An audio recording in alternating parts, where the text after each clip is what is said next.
Le Nigeria. Avec ses 220 millions d'habitants, c'est la plus grande économie d'Afrique. Sous son sol, l'or noir. Le pétrole qui en fait le 6e producteur mondial avec des milliards de dollars qui s'écoulent chaque jour à travers des pipelines souterrains. À Lagos, la capitale économique, des billionnaires se déplacent en Porsche et en Rolls-Royce. Les appartements coûtent 9 000 € par mois, les champagnes français y coûtent 300 € la bouteille et les jets privés décollent du tarmac toutes les heures. C'est l'Eldorado du Nigeria. Mais à quelques kilomètres de là, des millions de gens vivent dans des cabanes de tôle. Dans le bidonville de Makoko, 500 habitants partent pêcher dans une lagune polluée juste pour manger et à 40 km dans le Niger Delta, la terre s'éteint sous les marées noires. Le pétrole, c'est la richesse de ce pays mais c'est aussi sa malédiction. Deux Nigeria. Deux réalités. Deux destins qui coexistent sur le même territoire, sous le même drapeau, mais séparés par un fossé que peu osent regarder en face. Aujourd'hui, nous traversons ce pays au visage caché, de Lagos scintillante aux bidonvilles oubliés, du luxe extrême à la pollution du delta afin de comprendre ce qu'est vraiment devenu le Nigeria, pas celle qu'on montre dans les journaux mais celle du quotidien.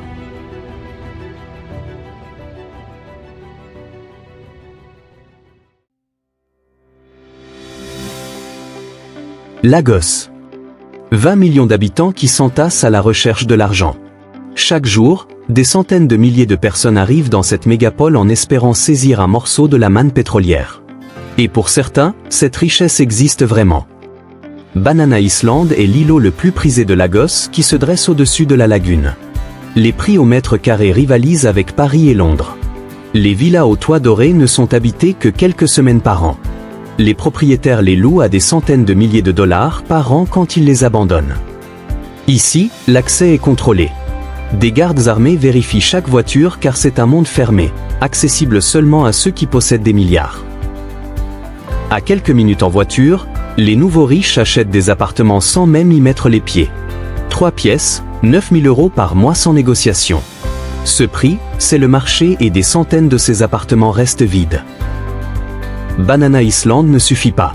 Eco-Atlantique, c'est le projet fou avec 10 km² de terre créée artificiellement, reprise sur l'océan. 140 millions de tonnes de sable extrait de la mer, des dizaines de milliards investis pour construire une nouvelle ville. Avec ses larges boulevards, ses immeubles futuristes et sa marina, le projet affiche ses ambitions sans honte, créer un nouveau Dubaï en Afrique de l'Ouest. Les boutiques de luxe se sont multipliées. Porsche a ouvert ses 2 seules concessionnaires africaines à Lagos, l'une à côté de l'autre. BMW, Audi, Renault, tous les géants de l'automobile mondiale se battent pour capturer les acheteurs nigérians.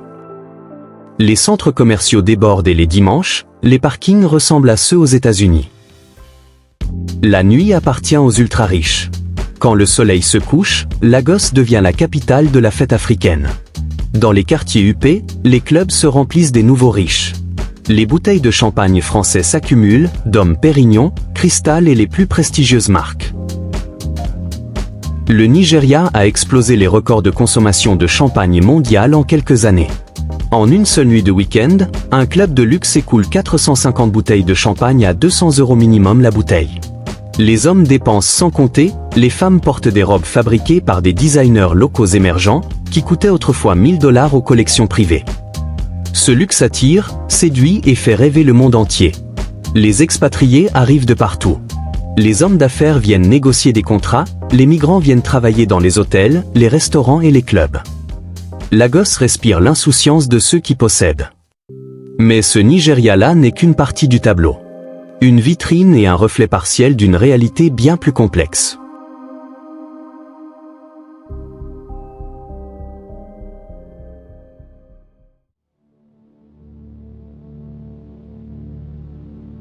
À quelques kilomètres de Banana Island, de l'autre côté de la lagune commence une autre partie du Nigeria. Les toits de tôle s'étendent à perte de vue. Des cabanes de bois et de métal corrigées s'entassent les unes sur les autres. Ici vivent des millions de personnes, ceux que le pétrole a oubliés. Makoko est l'un des plus grands bidonvilles de Lagos. Certains l'appellent la Venise d'Afrique, mais c'est une dérision cruelle. Sur la lagune polluée vivent environ 500 000 personnes dans des cabanes sur pilotis. Les enfants vont à l'école en bateau et les femmes pêchent dans l'eau contaminée par les hydrocarbures.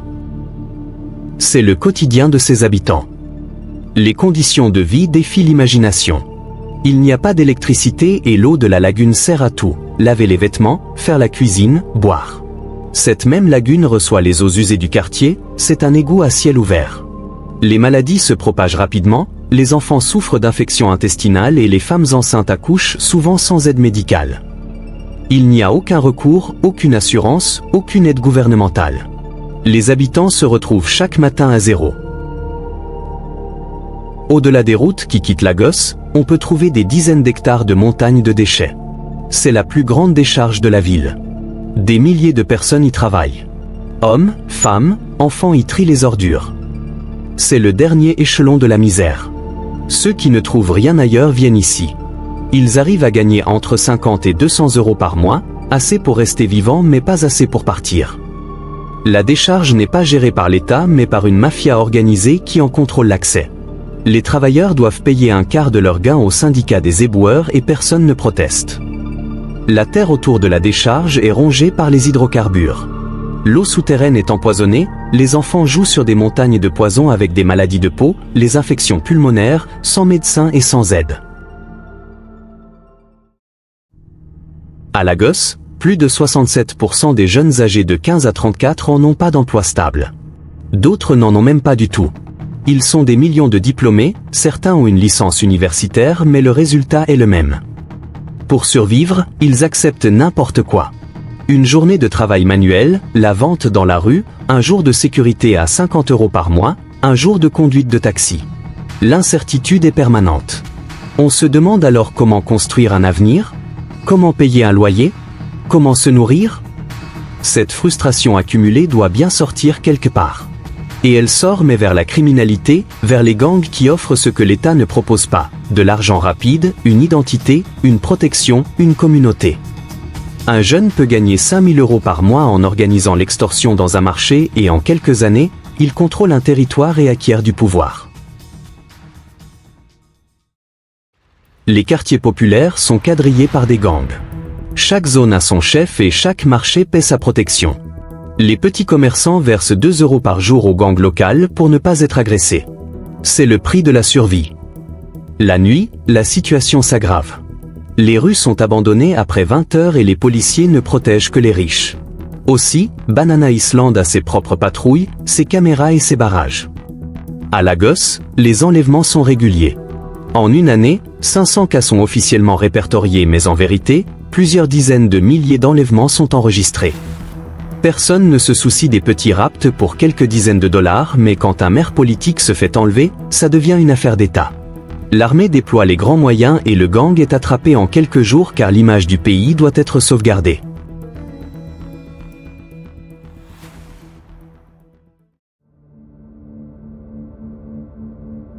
Lorsque vous quittez Lagos et que vous descendez vers le sud, vous vous retrouverez au Niger Delta. C'est là que le pétrole sort de terre. 38 milliards de barils attendent dans le sous-sol. Chaque jour, 2,2 millions de barils sont pompés. C'est l'Eldorado économique. Mais il y a un problème. 25% de ces barils disparaissent, ils sont volés, raffinés illégalement et revendus sur les marchés mondiaux. C'est le business du bunkering, une industrie criminelle organisée qui génère 20 milliards de dollars par an. Les pipelines qui traversent le delta sont troués sciemment et des gangs organisés vivent de ce vol. Ils organisent des réseaux de siphonnage, des ports clandestins, des raffineries improvisées au cœur de la mangrove. Un baril volé coûte 1,50 € en opération et donc, en le raffinant dans les conditions primitives de la mangrove, il devient du diesel qui se vend 40 centimes le litre. Chaque baril génère 50 € de profit et pour une barge de 320 tonnes, c'est 50 000 € de profit, le tout en moins de 3 semaines. Les trafiquants ont organisé une chaîne industrielle. Ils volent le pétrole brut, le raffinent, le vendent à des brokers internationaux qui les vendent à des raffineries en Grèce, en Roumanie, en Ukraine. Ces raffineries revendent aux distributeurs européens et on retrouve alors du diesel, nigérian bon marché, qui circule sur les routes françaises. Personne n'en parle et personne ne veut savoir car l'argent coule et c'est tout ce qui compte. Mais le prix payé par la terre est inimaginable. Chaque année, l'équivalent d'une marée noire de l'Erika se déverse dans le delta, les pipelines fuient, les raffineries clandestines jettent les résidus et la mangrove meurt lentement. L'air empeste le pétrole, les sols sont imbibés d'hydrocarbures, l'eau souterraine devient toxique et les villageois doivent boire l'eau de pluie ou acheter de l'eau en jerrycan car désormais, l'eau qui vient du sol tue. Les poissons disparaissent et les femmes qui dépendaient de la pêche perdent leur gagne-pain. Les terres agricoles ne produisent plus, les récoltes sont empoisonnées et les familles qui vivaient de l'agriculture depuis des siècles doivent trouver autre chose.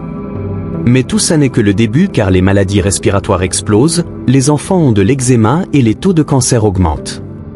Il n'existe pas de statistiques officielles et les décès ne sont pas documentés. À côté de ces pipelines qui valent des milliards, il y a des villages de 500 habitants qui vivent avec moins d'$1 par jour. Le pétrole coule littéralement sous leur maison mais l'argent ne remonte jamais vers eux et les revenus du pétrole vont à Lagos, au gouvernement. Pendant ce temps, les villageois du delta creusent des puits contaminés, pêchent des poissons empoisonnés, respirent l'air toxique et meurent prématurément.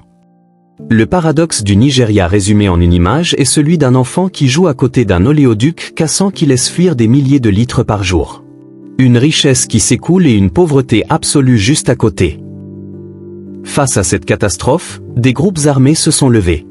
Le mouvement pour l'émancipation du Niger Delta et des guérilleros attaquent les installations pétrolières, font exploser les pipelines, enlèvent les travailleurs étrangers et sabotent la production.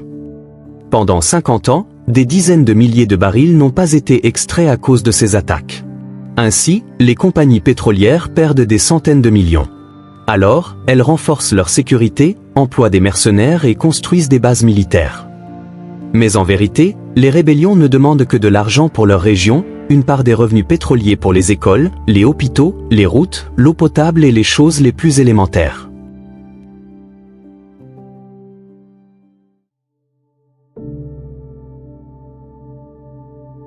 Au milieu de ce chaos, quelque chose persiste, quelque chose d'invisible dans les statistiques officielles, quelque chose de profondément humain, la volonté de continuer. Dans les bidonvilles, des habitants se regroupent et créent des communautés de surveillance, pour se protéger les uns les autres. Des groupes de bénévoles sont créés, enseignent aux enfants sans école, construisent des toilettes publiques avec leurs propres fonds et organisent des repas solidaires. Des jeunes refusent d'intégrer des gangs et choisissent l'art, la musique, le design. Ils créent des marques locales, lancent des startups numériques et contournent les barrages officiels en vendant directement en ligne. Certains réussissent, pas beaucoup mais suffisamment pour prouver que c'est possible. Ce qui frappe le plus, ce n'est pas que ces inégalités existent. C'est qu'elles sont visibles, évidentes et inévitables. On passe du luxe extrême à la misère absolue en traversant un pont, on circule en hélicoptère au-dessus de bidonvilles, on dépense 300 € en champagne à côté de gens qui n'ont pas d'eau potable. Le choix de continuer ainsi ne peut pas être accidentel. C'est un choix politique, un choix de ceux qui profitent. Mais les choses peuvent changer car le pétrole ne durera pas éternellement. Et même s'il y en avait pour 100 ans, le Nigeria ne peut pas rester un pays où 220 millions de personnes financent le luxe de quelques milliers. L'innovation existe, la résilience existe, la volonté existe. Ce qui manque, c'est la justice et l'équité. C'est la capacité à regarder vraiment ce pays, pas seulement la surface scintillante mais aussi les profondeurs obscures. Peut-être que la vraie richesse d'un pays ne se mesure pas à ses tours ou à ses jets privés, mais à sa capacité à nourrir tous ses enfants, à soigner tous ses malades, à éduquer tous ses jeunes et à protéger tous ses habitants. La Nigeria a l'or noir qu'est le pétrole, mais ce qu'elle doit construire maintenant, c'est une nation.